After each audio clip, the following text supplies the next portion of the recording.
Counselors in cars, getting coffee. Hello and welcome to Counselors in Cars Getting Coffee, and I will be interviewing Sheikha Maryam, and let's get into it. I think a lot of my viewers are curious about how to control the mind, to have positive thoughts, to keep that connection and that wisdom, to control the monkey mind, and to do personal transformation within themselves. So, can you speak to that? How you advise people in that capacity, the wisdom that you share, how you've done that yourself? Well, one thing that I say to myself and others always is be blessed, not stressed, distressed, or depressed. If we just say that at any time in the day or night and mean it, you can be freed of the negative force and keep rising. So when you focus on the blessing, you are elevated into the source of the blessing, which is divine love, compassion, mercy, grace. What is on the other side? Where is anxiety coming from? What about doubt and uncertainty and fear? Okay? That doubt is out. For me, doubt is out. And even when you have it, the next minute you find the solution to the problem. The more that you're really on the journey, the thing you thought was lost is not lost. It's closer to you than you could imagine. I was praying behind someone in Southern California in a high-level mountain place, and so I was starting to cough, but the cup of water was sitting right next to me. I didn't have to leave the prayer. And in general, this is the attitude that we have that keeps being fulfilled. Now, the word that's so beautiful is celebrate, right? It's not, mourn. It's not about grief. We're not focusing on grief or fear or, terrible anxiety. No. Celebrate God's grace. And then you get closer and closer to the source of it, and that is the transformative process. So now, as for positive thinking, I love it. I believe in it, and I try to stay focused on it. What Bawa himself has said many times about the problematic aspect of our consciousness is what he calls the monkey mind. So he says that the monkey mind keeps running around. Let's say you see the trees out here in the backyard, goes from one tree to another tree to another tree, and pulls you along with it. Like, what about this? And then, what about that? The mind is speaking up like this to try to distract you from eternal peace, from the eternal well-being. As we said, everything is perishing. Why should we be focused on perishing things as they're destroyed? Let's say your thoughts, your negative thoughts. I mean, the negative thinking is falling away into the pits. It goes into the pits. I mean, because it doesn't have a purpose in our life. Whereas the more that you focus on positive experience, positive reflections, let's say on helping, rather than thinking how much a person is suffering, help them. Like we say, Yasin, many times I do it 40 times or whatever. Send that to the person who's in need rather than being brought down. And when you realize everybody has a time when they go, as it has been ordained, right? And we know that from the world of souls to Akira, the world to come, we're here in this dunya for a purpose. We're on a journey going from one eternal dimension to another eternal dimension. And that the creator of all is the one who is everlasting, everlasting beauty, everlasting grace. So our journey is guided back to him. Now, I have been very close to very spiritual people who made the journey back. I feel them in my heart and soul, resonating, radiating, celebrating as I feel, even as I was told when I was in my teens, get ready for the eternal existence. Learn how to overcome attachment to perishable life. And so the transformation is step by step, because it takes time to understand what you need to know to move on, and to know what you need to let go of, that you might have been identified with. That personality that you thought you were, who had some fears, who might have some anger or anything else negative, that's not who you really are. But it takes time to release the attachment to the unhealed trauma, basically. The unhealed trauma was projected by someone who was traumatized. Could have been a transgenerational transmission, but and we've inherited it. It came in.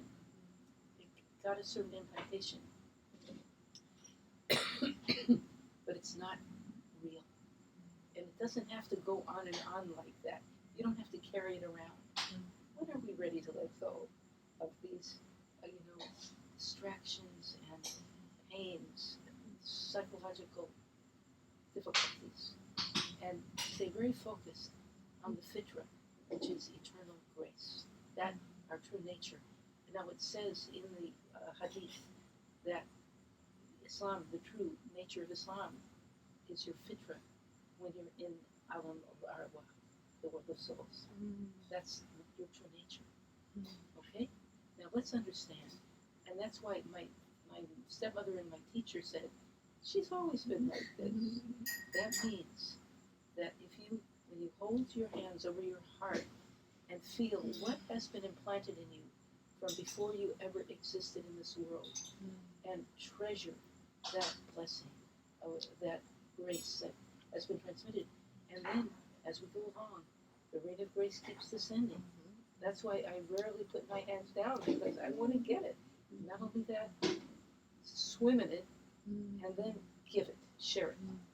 Everybody needs it, and it's not a physical rain, but it's a descent of blessed understandings, blessed teachings, that every time you read a blessed book, absorb the blessing, such as the Holy Quran, or the teachings of the great, those who followed the Holy Prophet, or those who came before it, peace and blessings upon them all.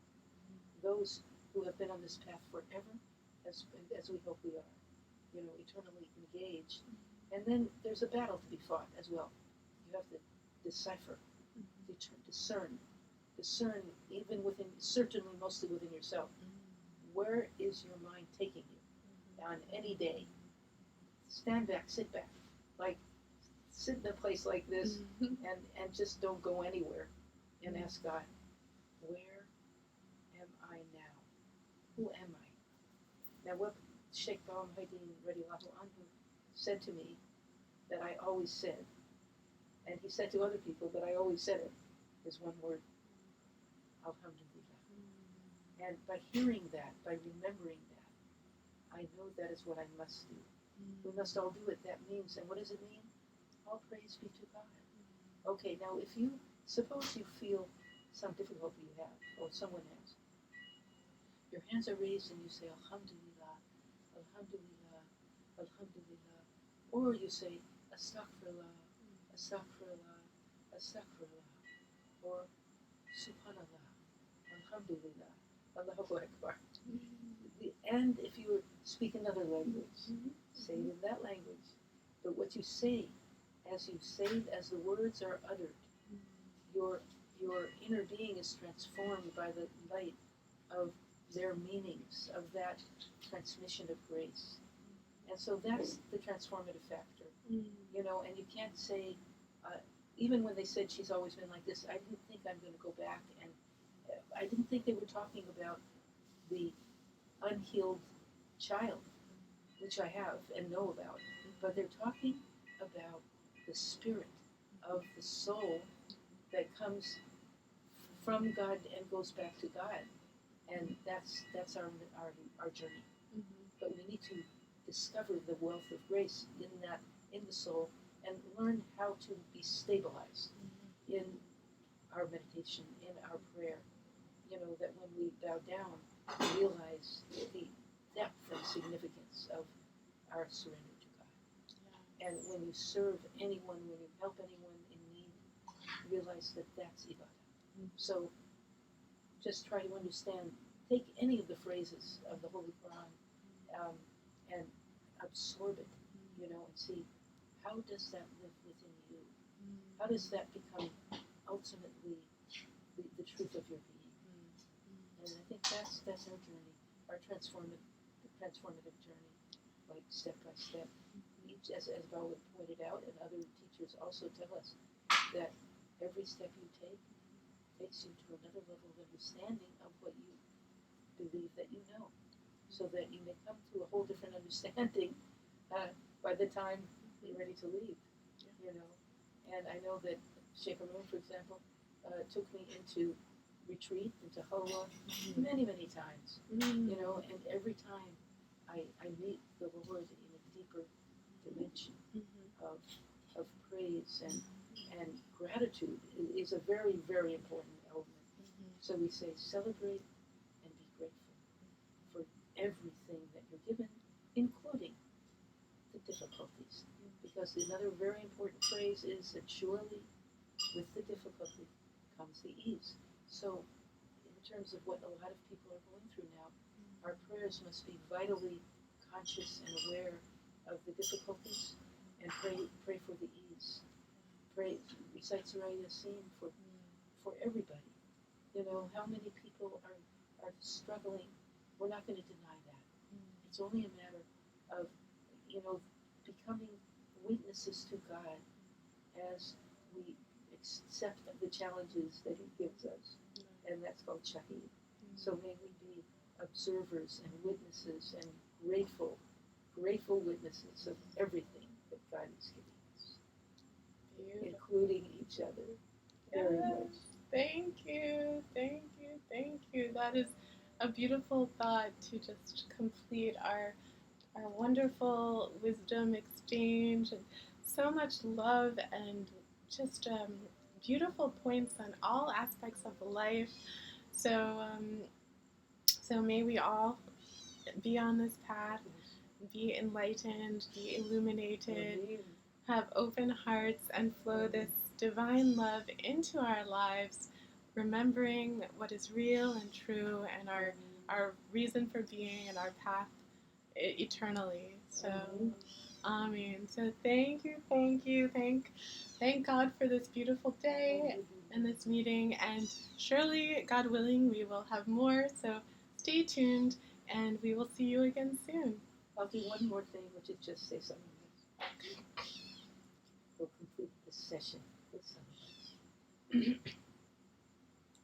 Sallallahu ala Muhammad, sallallahu alayhi wa sallam, sallallahu ala Muhammad, sallallahu alayhi wa sallam, sallallahu ala Muhammad, ya Rabbi, salli wa sallam.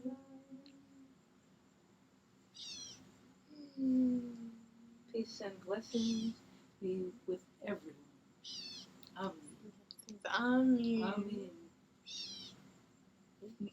Welcome to a new episode of